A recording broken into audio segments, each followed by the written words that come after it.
Okay. So using these two documents, which was the types of contracts and the maxims of equity. So we want to talk about the types of contracts, maxims of equity. For each type of contract, create a harmful situation and use the 20 maxims as a defense. Use as many as you feel. Somebody's trying to get in here. Oh, it's Joe Daniels. Okay, so let's see. Now let's go back. So what I'm saying is that on this document, we're just going to do it like this. I'm not even going to go there because we're going to go right to where we need to be. All right, so these are types of contracts, okay? Let me move this around. We're going to do this assignment as an overview in this class. I need this to be minimized. Let me get the other document too.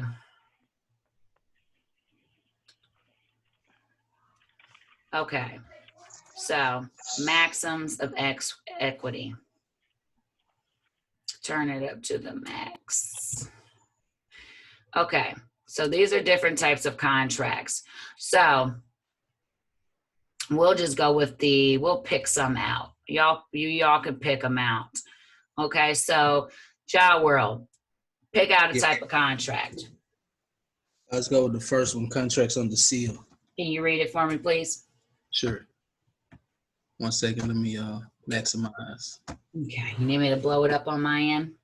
No, you're good. Okay. Contracts under seal. Traditionally, a contract was an enforceable legal document only if it was stamped with the seal. The seal represented that the parties intended the agreement to entail legal consequences. No legal benefit or detriment to any party was required, as the seal was a symbol of the solemn acceptance of the legal effect and consequences of the agreement. In the past, all contracts were required to be under seal in order to be valid, but the seal has lost some or all of its effect by statute in many jurisdictions.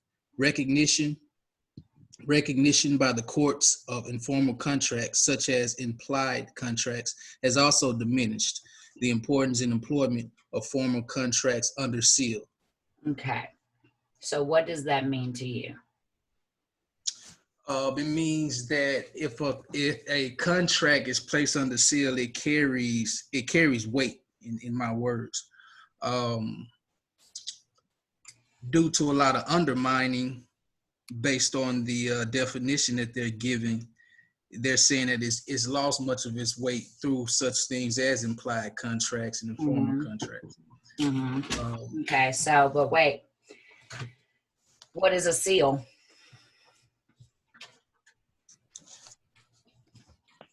What do you think a seal is? A seal is a badge of honor. Okay. A decree, a declaration, a seal is, a decree, a declaration. Okay. Let's see. This is a seal. So it says, a seal to close records by any type of fastening that must be broken before access can be obtained. An impression upon wax, wafer, or some other substance capable of being impressed. The use of seals began at a time when writing was not common. I gotta blow it up, don't judge me. But when every person of means possessed a coat of arms or other distinctive device, great significance was attached to the use of seals as means of distinguishing persons.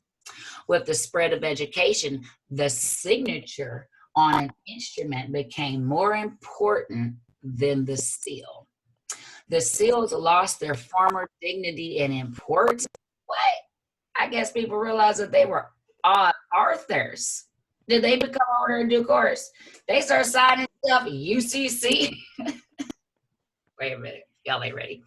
Modern judicial decisions minimize or eliminate the distinctions between sealed and unsealed instruments. And most statuses have abolished the use of seals. Other statutes abolish the use of private seals and do not make sealed instruments unlawful, but merely render the seals ineffective. In jurisdictions that still recognize the use of seals, the seal can assume the form of a wax impression, an impression made on paper, or a gummed sticker attached to the document. The letters LS, an abbreviation for the Latin phrase locus sigilli, meaning the place of seal, can also be used in place of a material seal, as can the word seal or a statement to the effect that the document is to take effect as a sealed instrument. Seals are currently used for authenticating documents such as birth and marriage records and deeds to property. They are also used to authenticate signatures witnessed by a notary public and in formalizing corporate documents. In regard to contracts at common law, a promise under seal was enforceable with the necessity of legal consideration, something of value, either because the seal was a substitute for consideration or because the existence of consideration was exclusively presumed. Although most states have abolished seals, some states have provided a statute that a seal raises a presumption of consideration. Article 2 of the Uniform Commercial Code, UCC, a body of law adopted by the states to govern commercial transactions, has eliminated the seal as consideration in commercial sales to which the act is applicable. At one time, the statute of limitations, the subscribed period during which legal proceedings must be instituted, was longer for an action brought on a contract under the seal for one not under seal. Okay. Short term, we're talking about seals. Look at the foundation seal right there on your screen that Queen has up there. We got tribal seals. You got family seals. You should have these seals. You should have a whole bunch of seals. I have seals all over the place. I got 1, I got 2, I got 4 of them just over here with this. Seals. So we're talking about authentication. So let's go back, J World. Okay, 2 types of contracts right here. So it says that the recognition changed its effect by the statute in many jurisdictions, back to where Jarrell was, jurisdictions. We also know that seals are used to authenticate. Seals are used for governmental entities to give its credit that it is it's an original, it's a credible document, that it's a valid contract, that is real, right? In certain states, we say you don't have to record your trust. Your trust is acknowledged and valid by what? By the notary, and then it's put on notice by the bank. Remember we talk about that? Yep. But also we need to know this. We need to know about jurats because we're in contract. We need to know about this because you're playing in a foreign jurisdiction, and this is where you don't want to be. So let's look at 28 USC 1746-1.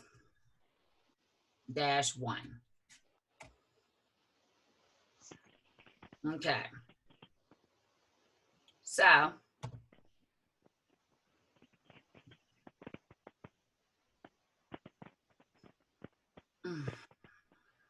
now this is what goes on your jurat.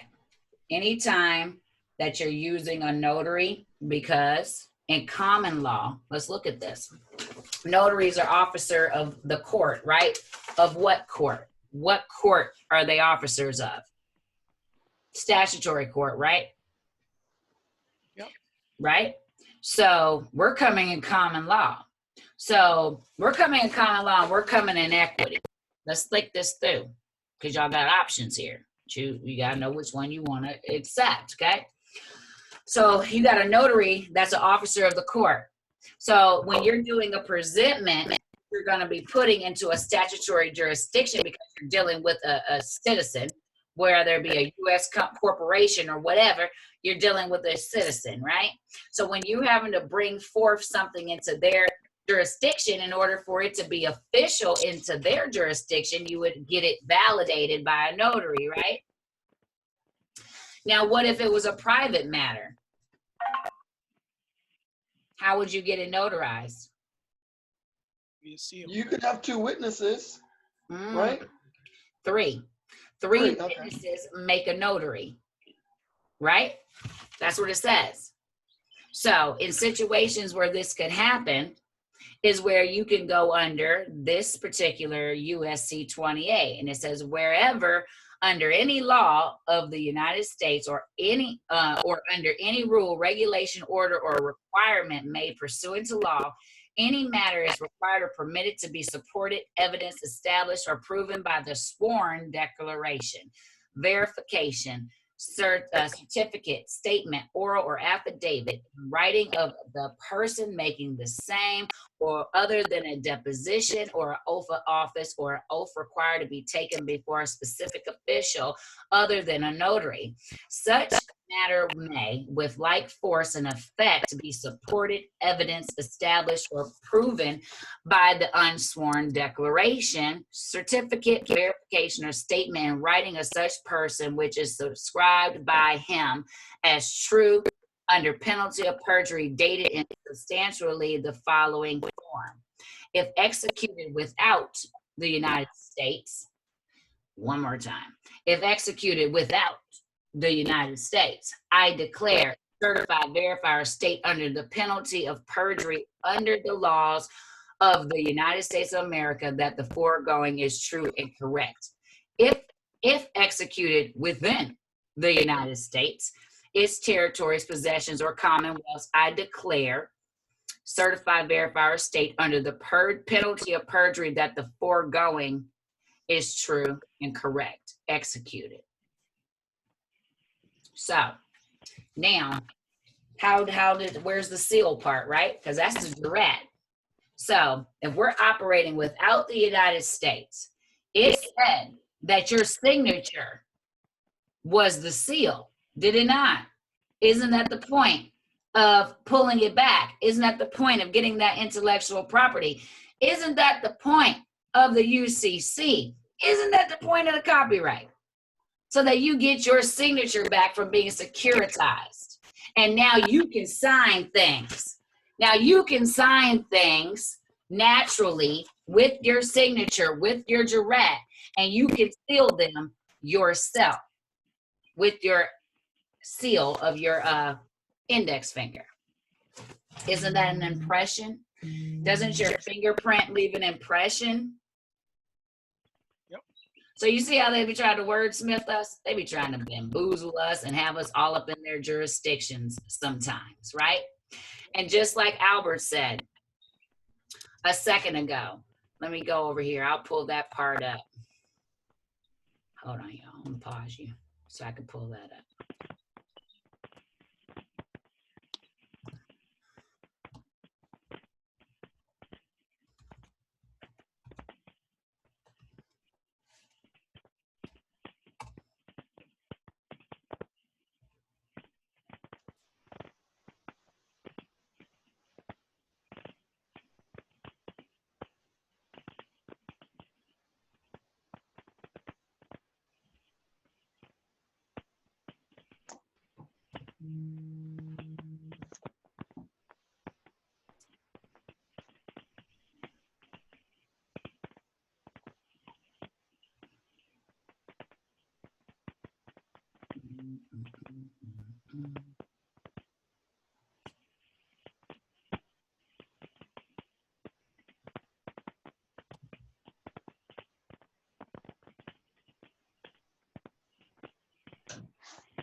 I'm trying to find the actual statement. I believe this will be it. Hopefully it don't make me go through the whole thing.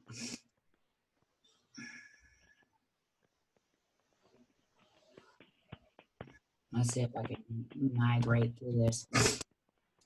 Yeah, they got a public notary act. Oh, y'all didn't know that? Did y'all know that? Everything, everything that is a verb has an act. Anything you can act on has an act. You know, you gotta know how to act, basically. Okay, I don't really want to have to go all the way through here to find it.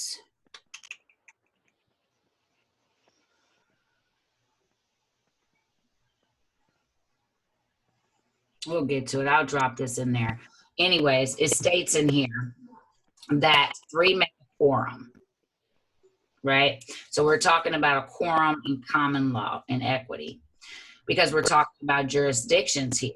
If we go in a lot of our documents that now, if you're putting things in on their record, like we're saying, if you choose to step into that jurisdiction, well, then you have to know how to act in that jurisdiction. And they act by via notary public for it to be valid, for it to be formal in that jurisdiction. But if you are going to step outside of the United States, then you need to know how to act in common law. And so as long as you have your jurat and you put on there, just as it says, without the United States, and you put your code, all right, and you do your jurat and you put in there, executing without the United States, all right, and then you put that in pacto solo. Look that word up. That's your word of the day. In pacto solo. I-N space P-A-C-A-T-O space S-O-L-O. Okay? And then you date it for the date that it is, and then you can sign, and the other two parties, which would be the witnesses, so 3 make a quorum, so you're witnessing the event that it took place, then you have 2 other people. That stands as a notary. It takes 3 to make a quorum. Everything is in Trinity. Everything needs to be in triplicate, right? So that is how you would notarize your common law documents that is going to be in your jurisdiction. Because one thing that we have to be clear when we're going into contract is, let me ask y'all this question. This is so simple. If we know, everybody on this call, we know that the United States is a de facto judicial system, right? We know that it's a de facto corporation, right? That is posing as a nation. It's not a nation. It ain't America, right? Can we agree on that? Yes. Yep. Okay. So what makes it real? We believe that it's real. We contract with them. So this is going to help y'all so much in your process. So because people believe that it exists, it's real, even though there's lie in the middle of the word belief, right? So because people believe that it's real is what makes it real. So it's the people. It's always been the people. The power belongs to the people. If the people believe that it is real. So wouldn't it make sense for them not to believe in our jurisdiction as much as we don't believe in theirs?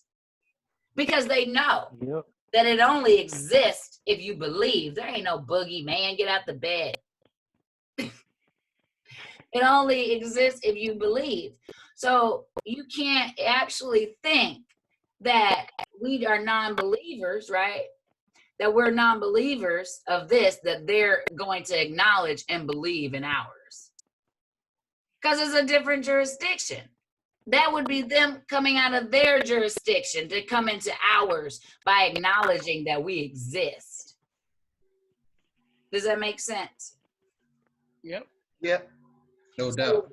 So we can't honestly take this endeavor and this mandate that we have on ourselves without the consideration. These people are not going to believe me.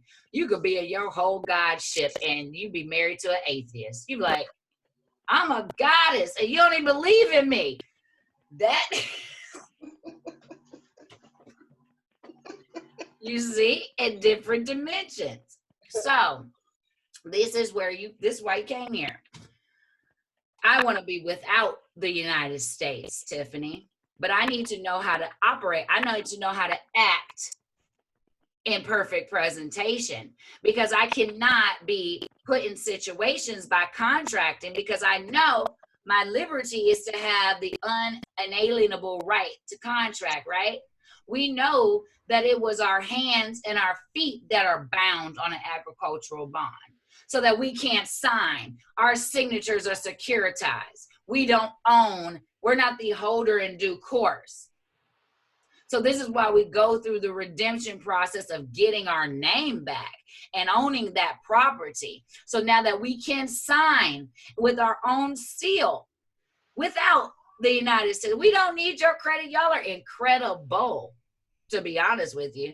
You don't have any credit. How are you going to give me a credential and you bankrupt? Yep. How are you going to give me a credential and you bankrupt? Why do I even care about getting an American national passport from an incredible entity? Why, without the United States, do I even care to get credentials from something that is incredible? So now we have to say, are you really wanting to be out of it? Or you want to be manipulating in it? Because you have to pick a side. You can't be playing in the middle of the street. You get hit by a car. You can't be out there acting like you're on Waverly, because in the appearance of it, things are in this jurisdiction, in this corporate de facto, things are in black and white. Okay, which side of the law are you on? And you got to be clear in how you operate. You coming in equity, then you need to come in equity and in common law.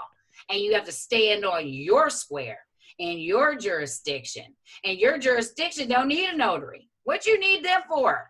I'm confused. You see how people begin this is how people go into situations and get persecuted, because they don't know how to act in public.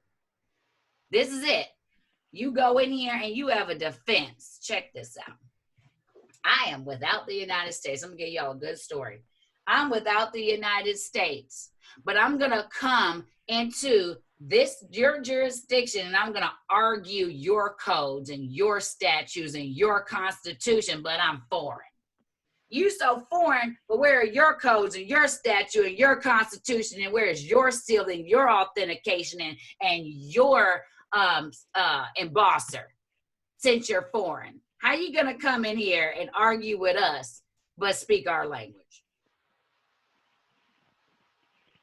How does that work, guys? How does that work? And then they say, because we have to hold them accountable.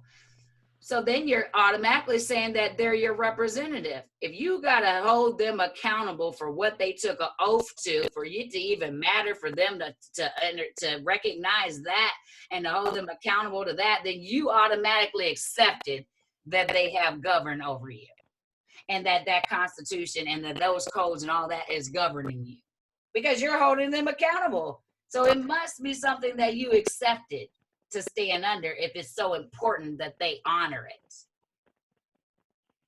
You following me? Are y'all following? Y'all follow me? Come on, I need some energy. I need to know that we are on the same page here. Indeed, indeed.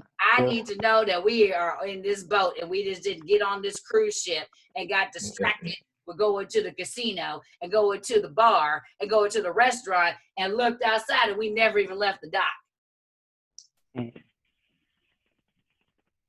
So Perfect sense. Makes sense, Tiffany. Okay, thank you. So when you have to come out of her, you have to give unto Caesar what is Caesar. Okay, Caesar Gabora, whoever they want to say is the man who is pretending to be in this Christian corporation that we were like, wait a minute, I'm Christ. I'm walking on water. I'm about to jump. No, y'all stay on that cruise ship and go to the casino. Because Tiffany about to get off and walk on this water. And hey, y'all coming, you coming, if you're not, you're not. But I'm without this. This ain't going to work for me.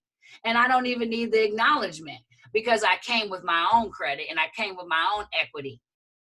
You see, I don't need anyone else's credit when I am the creditor. Does that make sense? You are to be the lender, not the borrower. You are to be the lender, not the borrower. So check this out. if you're the lender, the United States can only borrow. They can only borrow. They can only collect debt. Right. So where are they getting the debt from? From our state. Yes. Your estate. Check that out.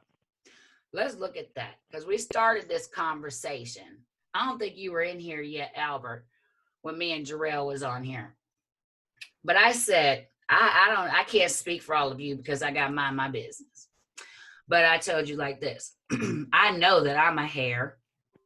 I know that I have an allotment because I come from a royal class. I come from a kingdom, and that kingdom was in cohesion. It was a united kingdom.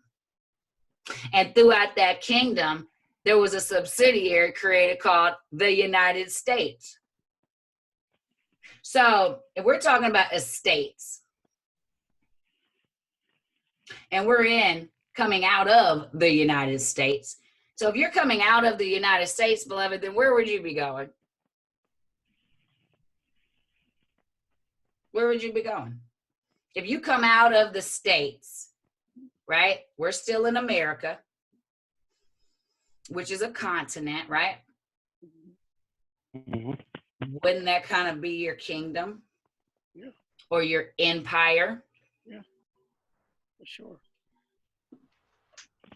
So how do you get your how do you get your benefit? Isn't there? Okay. Let's claim it. Oren. Mm-hmm. The Constitution is a trust, is it not? Yes. So it's a trust agreement and it has stipulations on being a good American citizen, right? Right. There's two of them, right? Mm-hmm. And so in order for you to be of what they would consider a good American, you have to make sure that you follow the stipulations of the trust. And if you follow the stipulations of the trust for the de facto, then you're eligible, to vote, Right. some health care, get some retirement benefits, blah, blah, blah, right? Yep. If you go in dishonor by getting charged, we're going to take away your privilege. Isn't that like kind of what your daddy would do? Yep. Right. So if we know that that's not the covenant that we want to be in, we're like, hold on, wait a minute. What? No, I'm of the age of majority now. Like, no, I'm not digging that. I need to get my asset out of here, and I'm gonna have to leave this covenant. I'm not digging this culture that y'all don't even have a culture. I'm not digging this. This isn't working for me. Okay, because I'm supposed to be in the kingdom.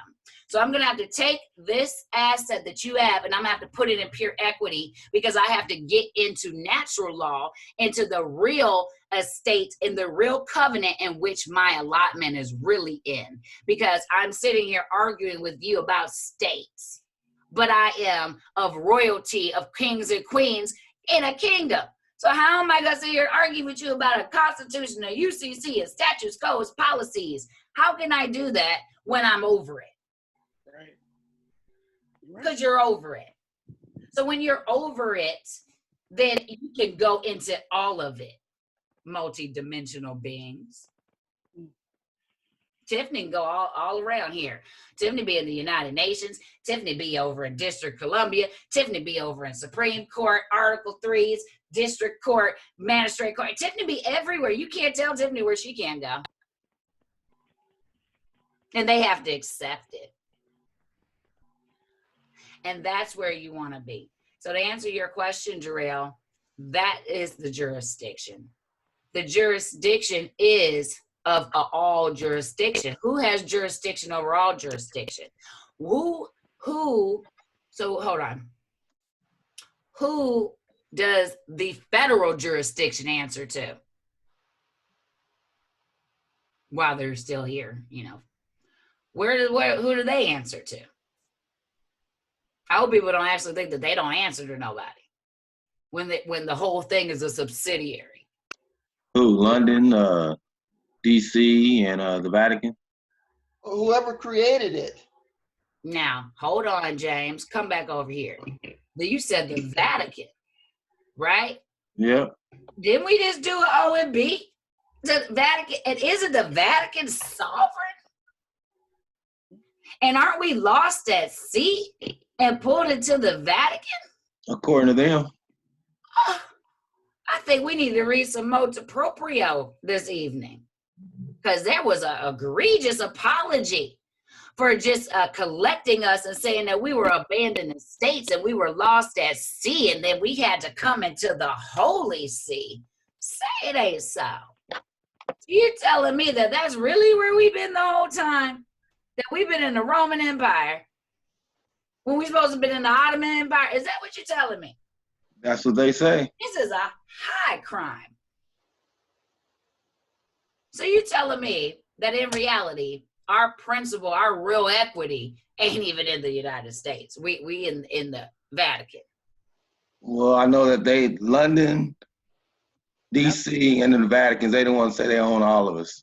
Mm-hmm. All this is their stuff, right? Right. But which one of us? Because we're the creditor. How can you own a creditor when they're... Well, our corporate straw man. Y'all see this? That's that purgatory. This is purgatory, y'all. It's like, this don't even make no sense. So you telling me, hold on. You're telling me that I'm the creditor and the debtor? You telling me I'm the decedent and the party? You telling me that I'm the grantor and the trustee? Beneficiary and the trustee. That's what they say. Who the beneficiary? It's only the United States the beneficiary. That's what it sounds like. It sounds like the United States has been fed. It sounds like you're the grantor and you're the responsible party acting trustee, but not the managing trustee, and the United States is the beneficiary. Well, until you take it back over, that's what they're saying, right? Right. So how do you take it back over? By arguing with the United States when the United States is the beneficiary. Well, you got to get out of their jurisdiction. Let them know you're not civil or martus. You're not a minor. You're handling your own trust. Who is the true owner of the trust? Whoever created it. No. Well, whose name it's in, but then they created it off our name, right? Who is the true owner of the trust? We are. Yeah, we are. But I'm saying the grantor, the trustee, or the beneficiary.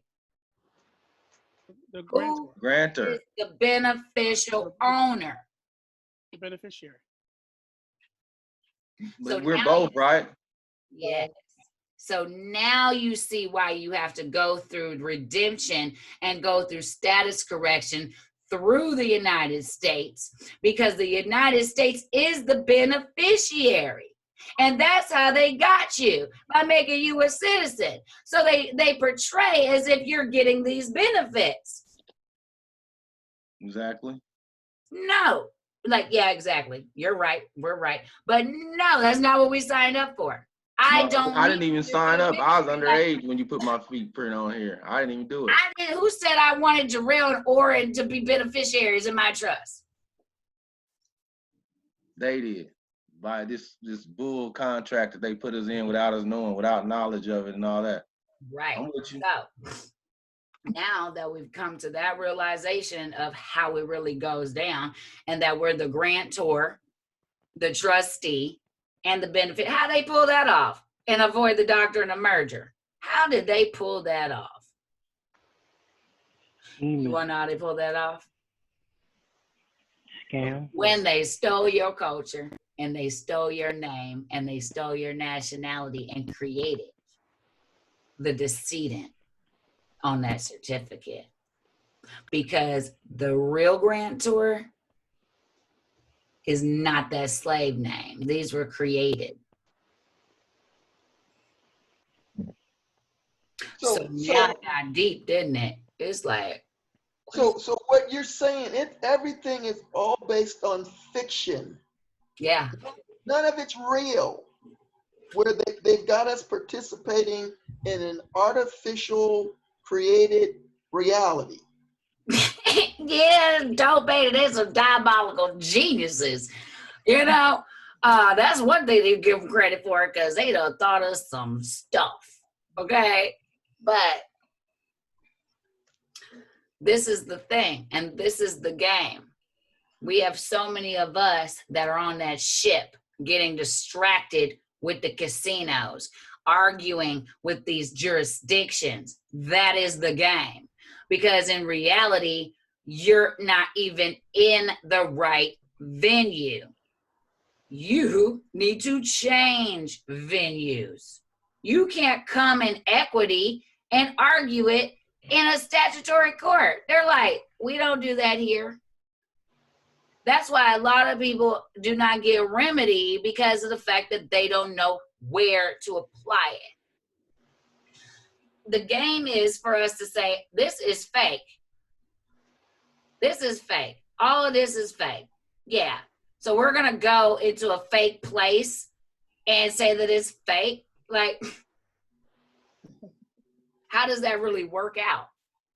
It's not fake, but you just made it real by acknowledging it to begin with. You acknowledged it, and when you acknowledged it, you accepted it, because acknowledgement is acceptance, right? So you accepted it when you actually catered to it, when you answered to it, when you accepted the invitation to even argue. Do you sit and argue with a ghost that you don't see? Do you sit and look at the corner and say, you're not real, but I don't see you, but you're not real? If you're not real, then you don't exist. So it's crazy how they'll completely diminish what we do quick. And they even got your Uncle Ruckuses running around with them. Sovereign citizens. They will kill you again in a public persecution at that, because we're too busy in the wrong venue. We're supposed to be developing our own constitutions, our own codes, our own creeds, our own seals, our own credit that is backed in precious metals and lawful money. But no, what do we do as people? Play their game. We be playing games because some of us get stuck in status. Status, secure party creditor, and nationality are three different things. You gotta go through that Trinity. You gotta die 2 times. Hey, you were born dead. They helped you out. You got here, you were already dead. That's the first one. You were dead. Then you realize that you were dead. Then you gotta re-rise. You gotta resurrect yourself. Come back alive. You have to come out and resurrect yourself and come out of this decedent state as the United States into a living trust. We made it. That was round 1. We went through the water. So we went through the water and got rebirthed through commerce, right? So now we back, we redeemed. You got to go through the fire now. You got to die again. You'll get that in time. Some of you may already got it, but you'll get it. So we can I add a parallel to that? Yeah, go ahead, Gerald, because I'm on fire. Well, you know, at a spiritual level, the teachings is that we collectively are in preparation, planning, training for, let's just use the term, the kingdom of heaven. It was written that seek ye first the kingdom of heaven, all things ye ask shall be given unto you, etc., etc., etc. When in fact, it's Luke 17, 2021, that when you seek the kingdom of heaven, and Christ responded, the kingdom of heaven is where? Within. It's within you. So we're looking outside the vessel for a kingdom that doesn't exist. If you guys know where I'm going with this, when we're not looking at from our own essence of who we are. Right. So we're never stepping in our own domain. We're always outside the essence, which is God within. Exactly. So if we haven't accepted that on a spiritual level, we're always looking for someone to save us. You know, get it. Not saying Christ doesn't exist. I'm just saying in terms of how it's taught in the my understanding when I was training, when I went to school to be a minister, that's basically what they taught. And so Christ says it's within you already, and marvel not at what I do, because you'll do greater things than I, if you believe, right? So you see where I'm going with this? I'm trying to. I do. It says, so kingdom first, and you shall be on it, added on to, and you need to. A man of leprosy is one stuck in the pattern of slavery mentality, and you must be renewed in your mind, in your thinking. right? Yes. Yeah. And then that our essence is part of the whole. We're all collected, connected consciousness. So let's just stand up, claim our ownership, claim our right, take ownership of it, and You got to be the responsible party. You got the to take responsible party. charge. It Yeah. and be Christ-like. You got to get up there and be like, okay, I'm going to You're accountable. Again, Yeah. you guys accept the charge. Accept the charge in honor. Yeah. So, yeah, it does go there.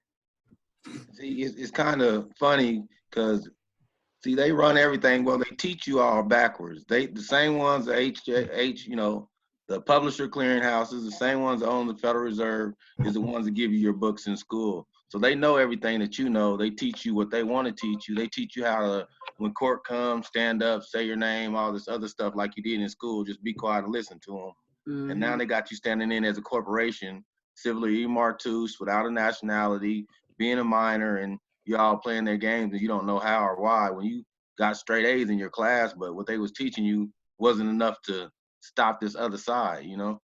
Because they got you jacked up putting these two gods out there. They got in God we trust, which is de facto, and then you got in trust with God, which is natural law, which is divine covenant, which is where you're really supposed to be. Like United States of America and United States for America. Everything's a duality. You got private and public all the time. You bipolar. Everybody on this screen bipolar. Tiffany got all types of things. Okay, because I'm a 9-dimensional being, so you never know who might show up. But sometimes you don't even see me. So we got to understand the jurisdictions to understand how this really works, guys, is to really understand yourself. And I can't get more clear on that. You have to know all of you to know how all of you operate in these many jurisdictions. And so as you're going through, starting with your county, going to the state, going to the federal, that's your first Trinity that you got to get out of to get on top of that pyramid. So you got to go and act in character and moral character and etiquette and equity. You have to perform. You have to be a performing bond in equity because it's a performance. It's not real. So you have to act in character and high integrity and equity. So back to our elements of a contract. But hold on, maybe it's just side slipping. Let's go back because I'll be taking y'all too many places. I'm going to try to settle in on one level. So we talked about the seal. Okay. Now let's end this because we're in equity. Now, this is talking about contracts under seal. A trust is a contract under seal. Anything really that you affix your holder in due course signature to is a contract under seal. So an implied contract is this. Stacy went to Chevrolet, whatever, and financed a car through Chevrolet. And 3 months later, she get a bill from ABC Finance Company. That is an implied contract. Did Stacy sign and see with did she seal with her signature a contract with ABC Financial? No. So that is an implied contract. How does this work in equity? Rare.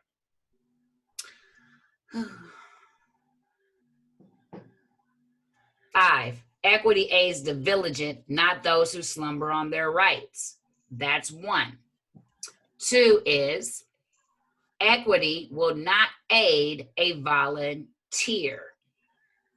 If you are a volunteer, you shall not have the help of a court of equity to make you assess the claim they trust. So you knew that you never signed and sealed and bound any contract with ABC Financial. But ABC Financial said you an implied contract. They're implying. This sounds like a conspiracy. So because I thought that I was going to do it, you're going to charge me for it? That's implied. It gets real out here in these streets. Okay, so you knew that you never did, but the fact that you have acquiescence that you have to worry about, because this is an administrative process. This how I go. ABC says Stacy owes them because what happened is that Chevrolet already considered it a loss because they already had the wet ink signature that already discharged the debt. And so what happened is the de facto citizen, ABC Financial, can only borrow from the lender. So because they're implying that you still have to pay for this, they're going to piggyback off of that and turn around and send you an implied contract. And Stacy just thinks that, oh, I guess we just, like, Stacy didn't even sit and say, wait a minute, who the hell is ABC? She just seen that this is her car, this is her name, and this is her payment. And she didn't even consider, she just paid them. So she acknowledged them and accepted the contract right then and there.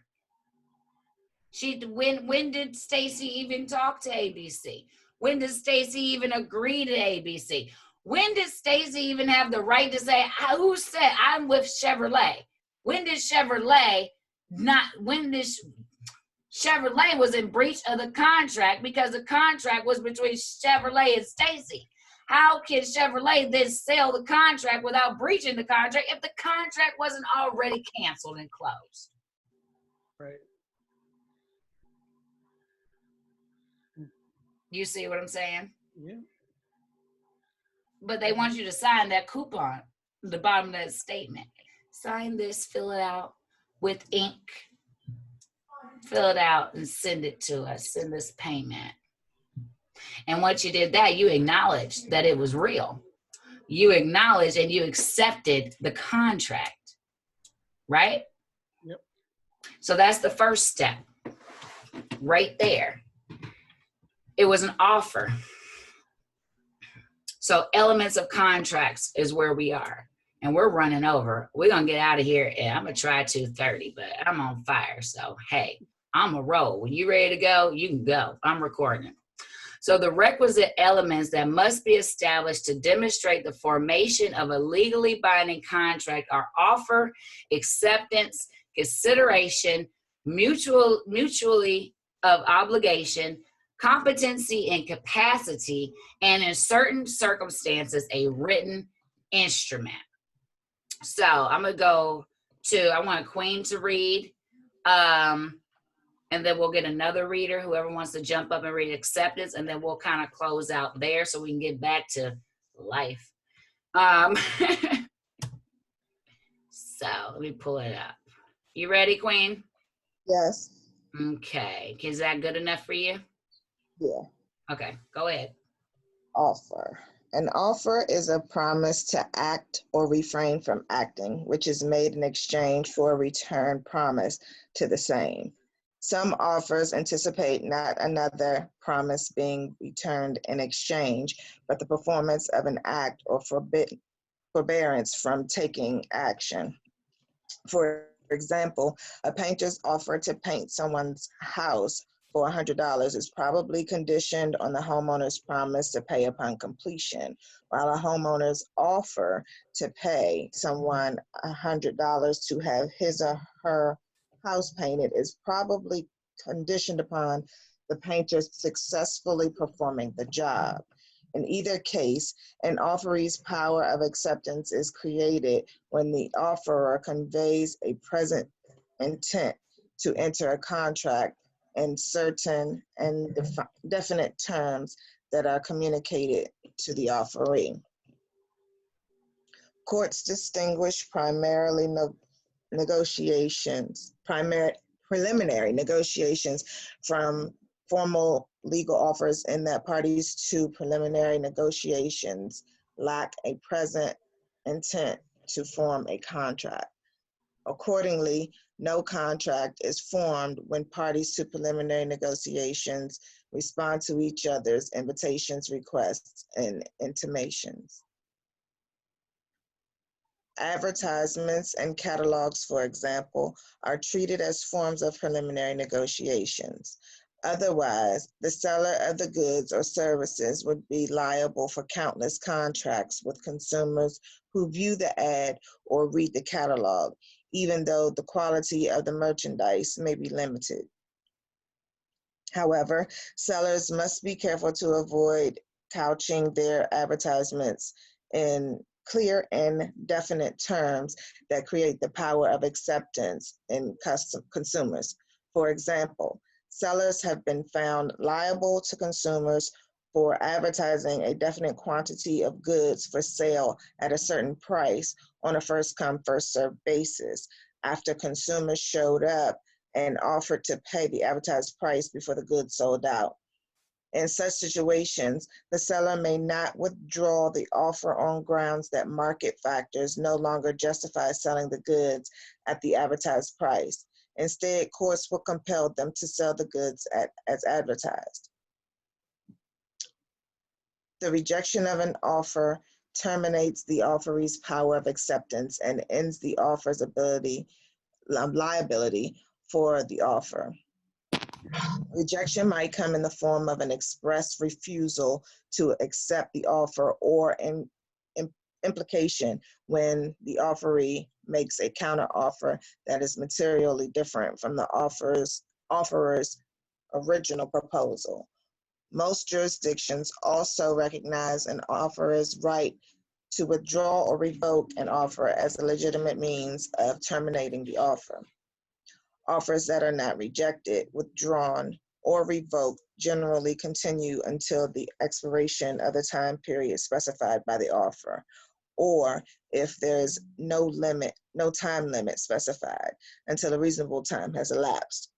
A reasonable time is determined according to what a reasonable person would consider sufficient time to accept the offer under the circumstances, regardless of how much time has elapsed following an offer.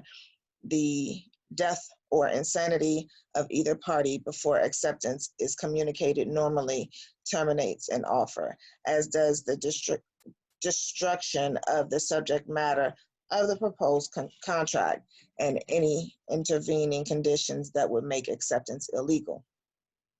Sometimes offerees are concerned that an offer may be terminated before they have had a full opportunity to evaluate it. In this case, they may purchase an option to keep the offer open for a designated time. During that time, the offer is deemed irrevocable, though some jurisdictions allow the offerer to revoke the offer by paying the offeree an agreed upon sum to do so.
Still there, Tiffany?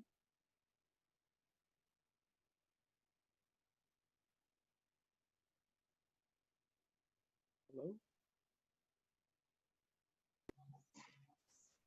I don't know, did she get kicked off? Could be. She seems like she's moving. Oh, she's moving. Oh, Oh, you didn't hear me. We didn't hear a word you said. Oh, okay, sorry. All right, so where we went to is we are in Title 19 of the CFR 177.31, okay? We're talking about forms of offers of acceptance, okay?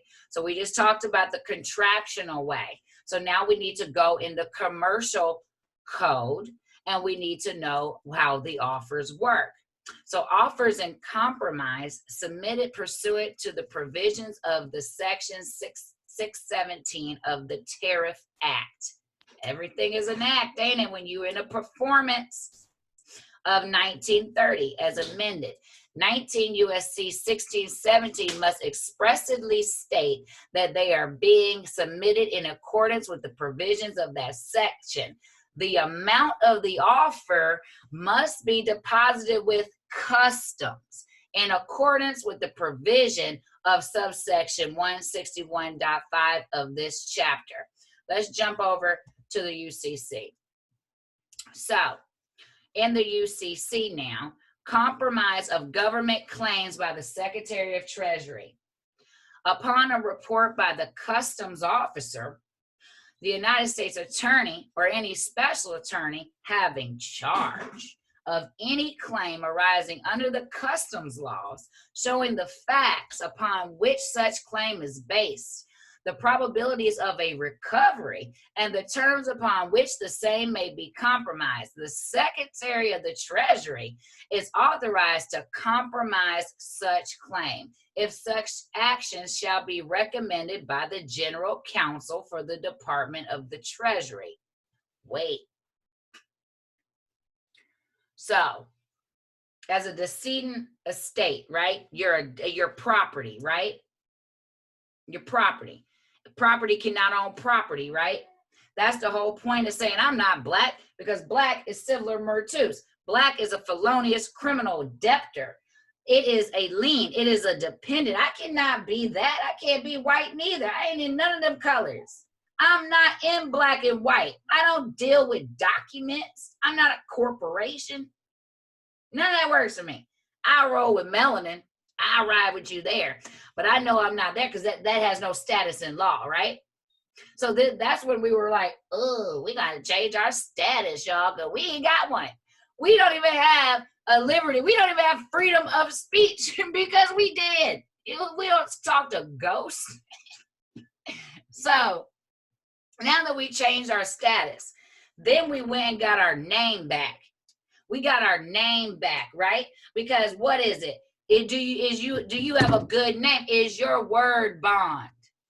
Now we're starting to understand the word play.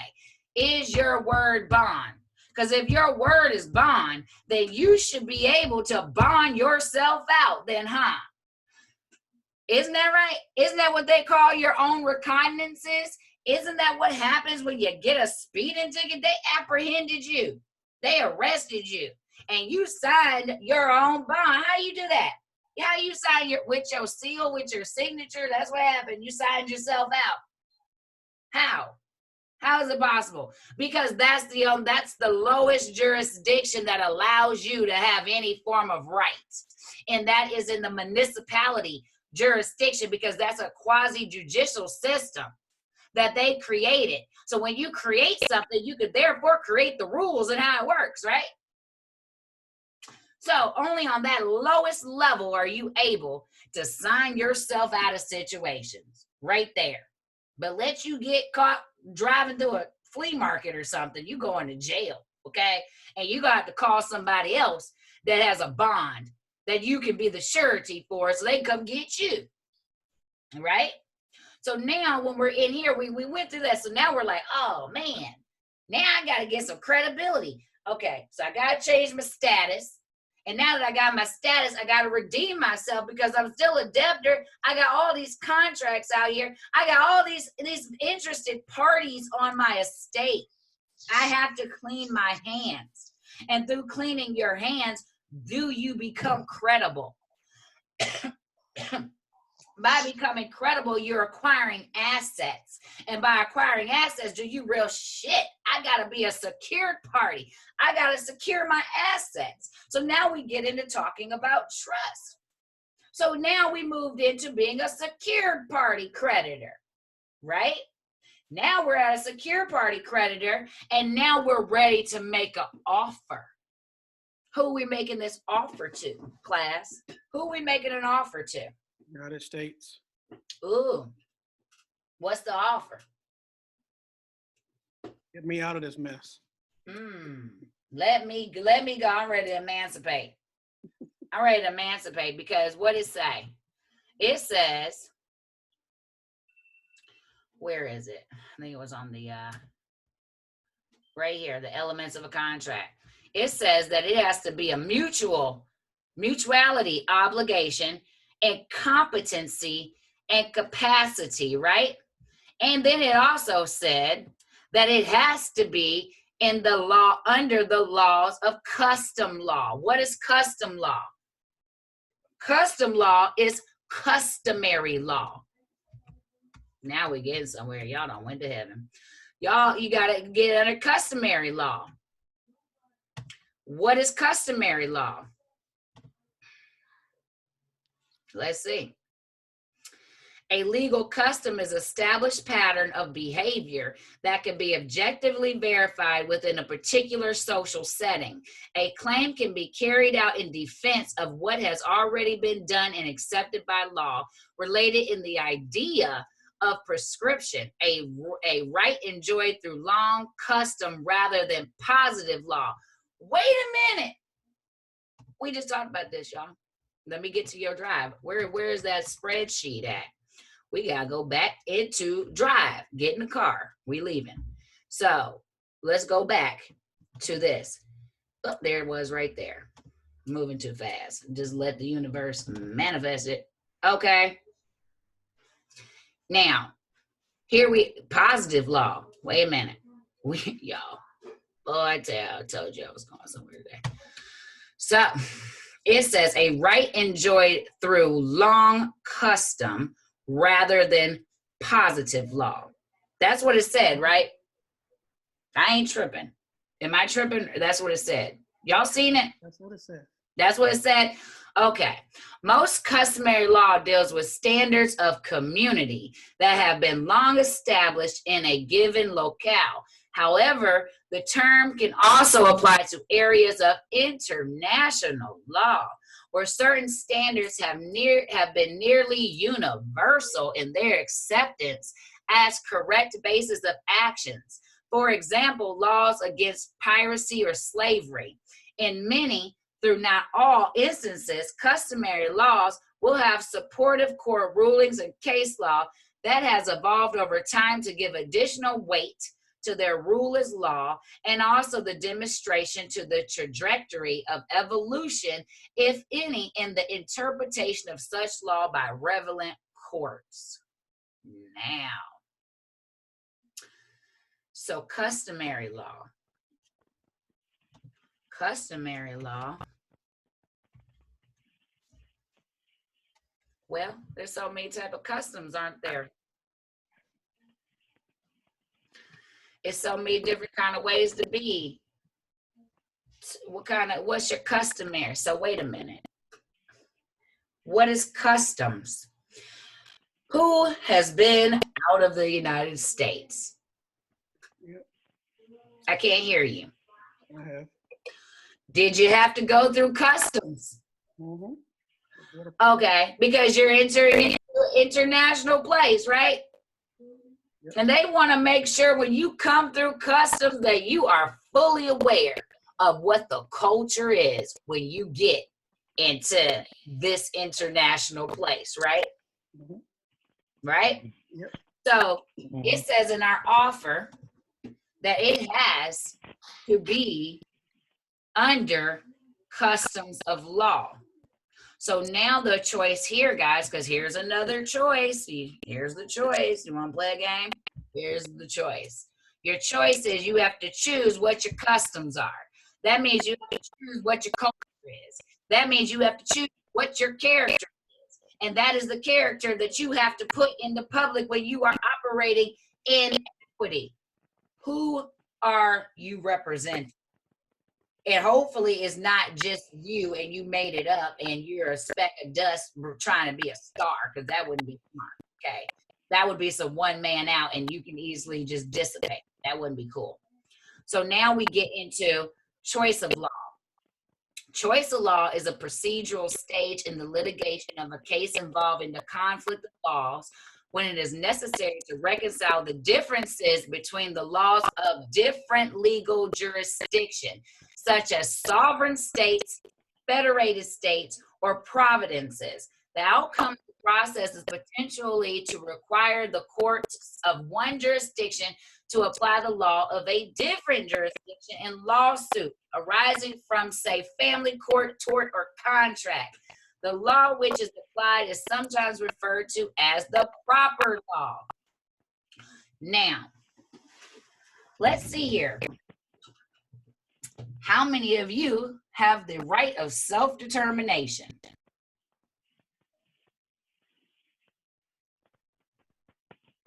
I'm asking. All of us. All of us. All of you. So you telling me that you had remedy this whole time, you just had to accept the offer. They offered it to you. They said, hey, this is the game right here. Those that can see will see, those that will hear will hear. Everything ain't for everybody, right? But we're going to give it. We're going to give it without prejudice. We're going to give it to everybody, okay? This is the offer. We're offering you redemption. Are you going to accept it?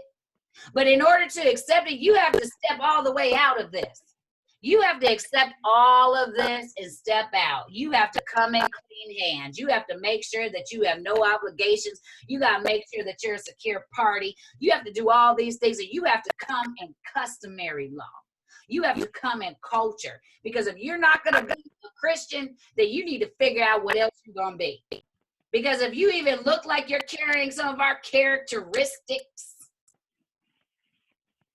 then we're automatically going to say that you one of us. So don't be mad if you ain't in full custom, and be mad that we picked you up off the street when we were fishing.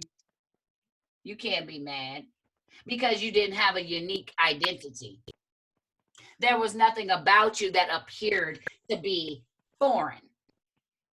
You speak our language. You speak our code. You defend the Constitution. You adhere to the officials and want to hold them into the position. So you're acknowledging that this jurisdiction is not foreign to you, because you all up in it. You all up in it. Right? So now back to our offer. So we did all of that. We at the end, folks, because this is what you came for. You want to go to the King's Treasury, but you can't figure out how to get out of the Lord's Treasury. You can't figure out how to get out of the Landlord's Treasury, because there's two treasuries, right? There's two treasuries and there's two IRSs. Everything is in duplicate. But guess what? Didn't I tell you everything is in Trinity? So what's missing? That's what's missing. People are missing their culture and their customs and their character and their etiquette. That's what they're missing. They're really missing jurisdiction, because you don't have anything to go into. You can go into the IRSs. You can go into the Treasury, but your ass, the boat never left. The cruise ship that we all inside playing bingo, when we were supposed to be going to Spain, when we went outside, we still in Virginia. Because we didn't have nowhere to go. We were ready. We were ready to go. We ain't went nowhere. Because we didn't accept that when we step out of something, we have to step into something else. We just can't be out here free balling. You can't be Autobot, just running around as a stateless citizen, national or whatever. You can't be stateless, because, on top of that, it's a state of mind, right? So that's what's missing. That's the Trinity. So once you have your Trinity together, now you can put in an offer, and the offer can then be accepted in equity. Now you are saying, I'm buying out. I said, because there's no such thing as money, right? There's no such thing as money. Right. And the whole idea of how much the birth certificate is worth is completely arbitrary. There's not one person on this planet that could prove to you how they came up with 100 million, 100 billion, and there's this arbitrary, right? Yeah, it's infinite. So how much Right. are you worth? Infinite. Okay. Priceless. All right. And you know that, hey, you can go get as many of them certificates. You can go and invest as you can register yourself for whatever platform you want to, right? Just how they registered you, right? Right. So now that you know that, how much are you worth? because now we got to get back to organic law. And in order to get to this organic law, you have to know the customs of the culture. You got to know about weights and measures. You have to know that you are worth your weight in gold, because now you have to know what lawful money is. How are you gonna, how are you valuing yourself? I hope you did put on there, you know, I want 100 billion in fiat. What? You want to leave our jurisdiction? How does our money work in your jurisdiction? How are you going to use Federal Reserve notes in a foreign, like, hold on. So you telling me that me and you, we can all go to China and spend U.S. Federal Reserve notes over there? I'm asking you. Don't they got Fin and Fine? Jarrell, what they using over there? You won. Yeah, you can't use the dollar over there anymore. You have to convert Oh, it to so we got to do a Chinese currency yuan exchange. or We got to do a currency exchange. Yep. Oh, okay. So now now we back to this jurisdiction. We back to where we going into, right? But where is it? What money do they use in the Republic? I'm asking. So, yeah, the Chinese yuan, or if you're in Hong Kong, or no. That's what I'm saying. If we're leaving the United States, right? We're in America now, right? We left the United States. We in America. What are we using? credit. Huh? Credit right now. Oh, so units of beneficial interest, credit units. There is no money. There's no money. Not Right. right now. Right. So we have to do a currency exchange, because we did an offer. We gave them a negotiable instrument that we're exchanging the energy of that, the equity that is in that certificate. We sat and did a valuation of our intellectual property, and we come to the number of $100 billion that we want, and we put it on our offer, and we submitted the bond to be accepted. And they need to convert that into beneficial units of interest, however, credit units, to be deposited into what? The trust for the beneficiary, right? Right? That's how that goes, right? Right. But when they do that, aren't they really setting it up for securities? Because their primary source of credit is I can hear you. Can you hear me? Yeah, I can hear you. Oh, okay. So, but aren't their primary focus is we're giving them the right to use the credit, and they convert it to securities. Now, we're giving them the interest and we're taking the principal. It's called face value. Face value. This entire process that y'all are going through right now is called a counterclaim. It's a counter deed in private writings. This is a private counter deed that you're doing. Okay? You are a beneficiary of that $14 trillion that you were on an agricultural lien for with your hands and your feet. So through your sweat equity of building this de facto illusionary nation, you have equity. So now you need to figure out with your fee schedule, because I'm about to change mine, because y'all done came into a new phase. I'm about to charge by the second. So with your fee schedule, you gotta add that up, beloved. How much is your intellectual property worth? How old are you? I'm 32 this year. So that means that I have been working for this corporation for 32 years in sweat equity, working me like a Hebrew slave out here. Well, if I was where y'all were, but following me. Don't get too caught. Stop thinking like that. Whoever's thinking like that. Y'all thinking too much. Now, 32 years I've been working for this corporation.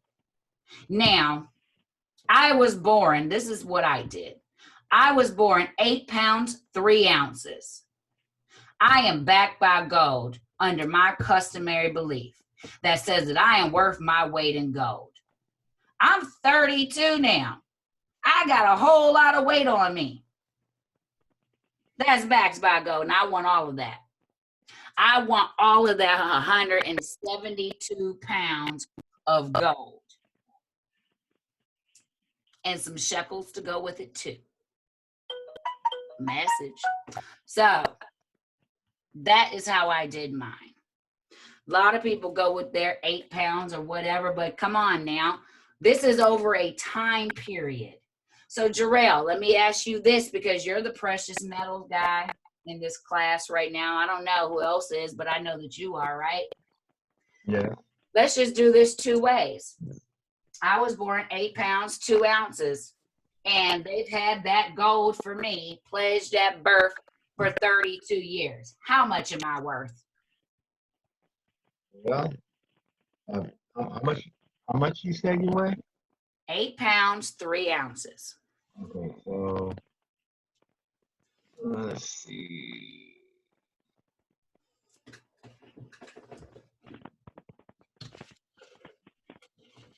Well, that's about 350,000.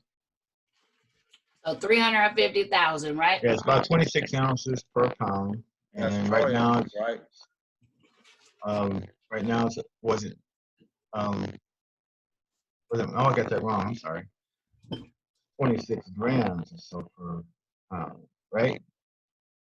I didn't hear you. What did you say? It's about 26 grams per pound. Converts. So today's market, how much is gold per pound? However you could figure, if you got to go by ounces, however you want to figure that. It's like $1,700 somewhere. 1,700 per 1 ounce. Okay, how many ounces are in a pound? Well, gold is measured differently. It's You troy tell me, I'll wait. No, Yeah, we can all wait, because I'm pretty sure everybody want to know. it's troy ounce. I should want to know. Yeah, I gotta.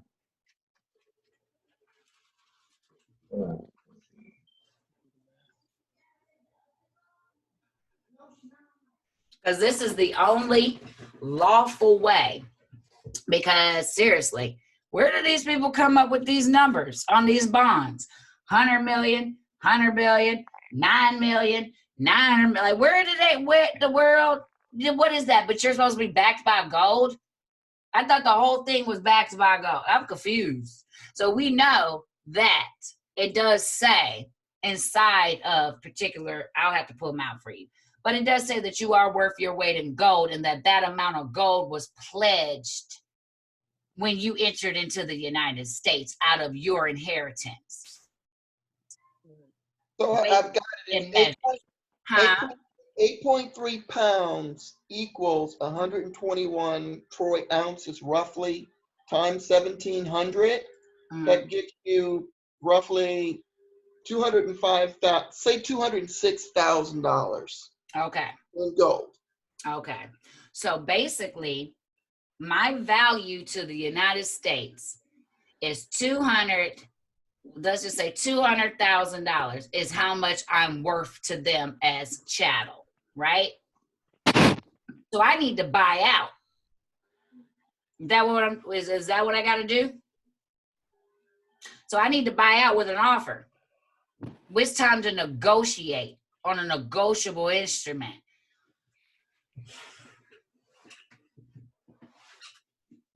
So I want to negotiate on a negotiable instrument my buyout.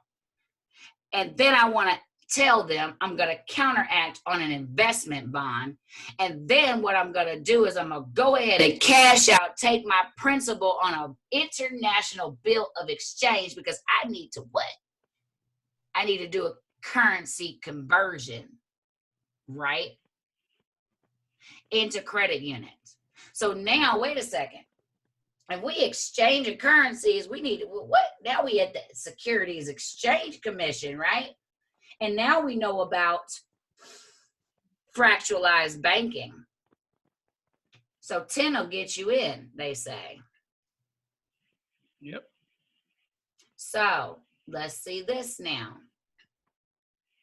If in reality, 10% is the pure equity asset that then is traded.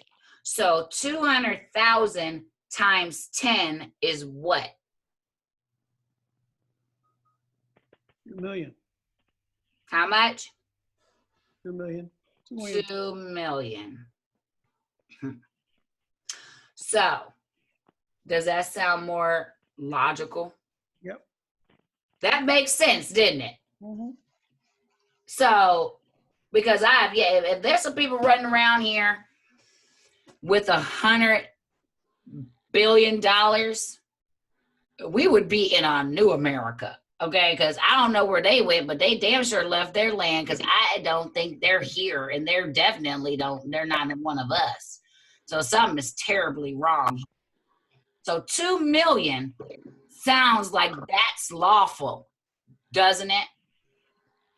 And 100 billion sounds ridiculous, but 100 million sounds reasonable on a UCC lien against the estate, but it does not sound reasonable on an offer to be bonded out. So you want to bond yourself out, right? Mm-hmm. That was a dope class, y'all. That was dope. Did y'all like it? Y'all learned something? Yeah, I did. most I had a definitely. question for you, though. Okay. Because I am dealing in equity now. And All right. I'm just going to give you a scenario. So let's say you send a document to a county courthouse. Mm-hmm. You sent it registered mail. You have the documentation that the document was received. You sent a return receipt, and you sent a mailing for them to send it back to you. Mm-hmm. However, you haven't received the return receipt. You haven't received the mailing. But this document that's being filed, you'd like to put on your non-UCC with your express trust. Can you take the registered mail number, put that in the collateral box, and itemize it as the filing for that particular entity? Or do you need like a book and page or? No, that you don't have to do none of that. That's the benefit of sending registered mail. That means that you sent something of value. You sent a security, and you sent it registered mail because it's to be insured, and it is in the custody of the postmaster. So if you don't have a return receipt and they can't find your mail, then you have an insurance claim, and you have them do their job that you appointed them to do. Okay, gotcha. Okay. So I can go to the postmaster. You either gonna find my instrument that I paid you and entrusted you with, or you gonna have to go ahead and settle out with me. And this is with the post office. Yeah. Gotcha. So that was the point, wasn't it? It was the point. That was the point. There ain't no point in having insurance if you can't use it. Right. Accidents happen. That's why we gotta be insured and bonded. Because stuff happens out there. There's some real zombies out there who just run into you. Okay. Right. And they might be uninsured motorists. What you gonna do? Right. But I still need this document to be on the non-UCC. Can I? Which document? What did you send? Can you tell me here or no? Yeah. So it was the minutes and the declaration for a particular trust. Okay, I see what you're saying. Yeah. Like, I know you're gonna need it, but that's gonna be the most way to expedite it. Is you're gonna have to get that postmaster, because the postmaster, he's an international law, beloved. Okay. Gotcha. Okay. He is responsible because he knows that in equity, you could pull his own bond from him. Gotcha. If he don't produce that mail. Okay. All right. That's all I need. Okay. Perfect. Okay. Thank you. All right. Any other questions, guys? Any feedback about today's class? Give me some rapport. I need to know that we are leaving the dock in this cruise ship. I have a comment. All right. I think you did very good on tying in the spiritual aspects of the beliefs is what create our realities. And we need to start stepping into a new way of creating our own realities and putting all that other bullshit aside. So I think Ashe. Ashe. Agree. So be it. Okay. Right.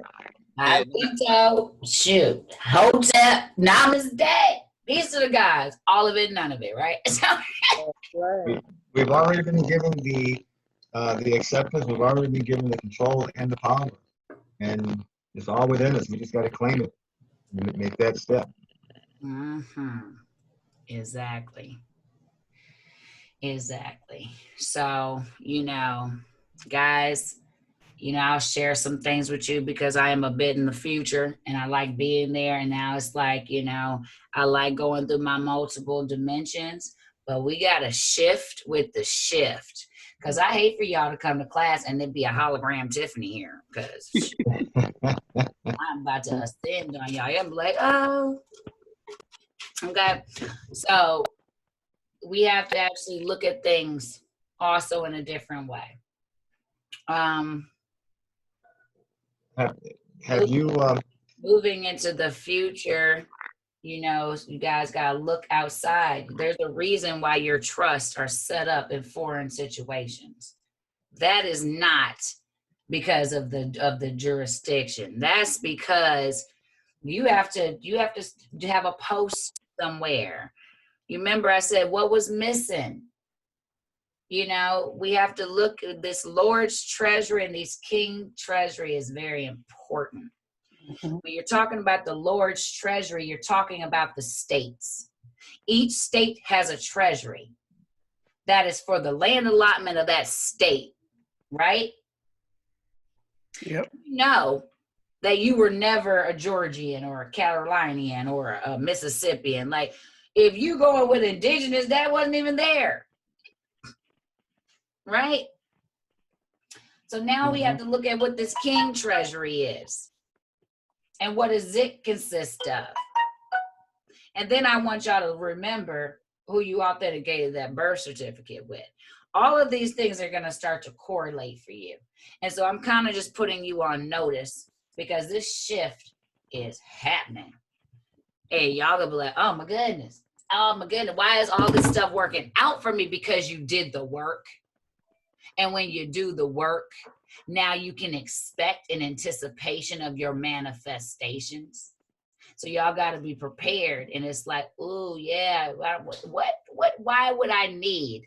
I need to get a United States passport to get to where I really need to be so that I can redesign my residence so that I can domicile over here because we still got to operate commerce, right? Those of you that are, thinking about, just being a sovereign or being something above an American national, but not in a covenant with any type of custom. Maybe you got, I don't know. That's not my business. But that is your option. You still have to take that into consideration. Okay? Because when it comes down to things and a lot of things that's happening in the Americas, that land sold up, beloved, and I can attest to that. So I'm gonna need y'all to secure y'all some land in somewhere that ain't already collapsed in some trust. Okay. I'm just gonna say it like that. Okay. All right. You have to think like that. Tiffany ain't the only nation out here. We got to be real. There are many nations on this continent. Many nations and many nations that has territories. So if you don't know what you're doing there and you're going to pace yourself, you guys need to get land out somewhere and it has to be yours. Okay. And it doesn't have to be that big. They did this whole grand scheme with 10 square miles. Okay. So you don't have to be elaborate, but I'm putting you on notice that you're going to have a general post. Okay. But you guys got to consider that. And I want y'all to start considering that quick because things are dissolving and things are rising. You know, it just depends on where you are in your process and where you are in your perception. Some people are having some real shitty days these days, and some of us are like, yes, this is a blessing. Okay, so get on the right side of it, and I'm gonna close out on that. It was dope. I'm gonna leave with my energy. I'm on 10. Y'all have a wonderful day. Indeed. You too. Thank you. You too. Thanks You a too, lot. lady. All right.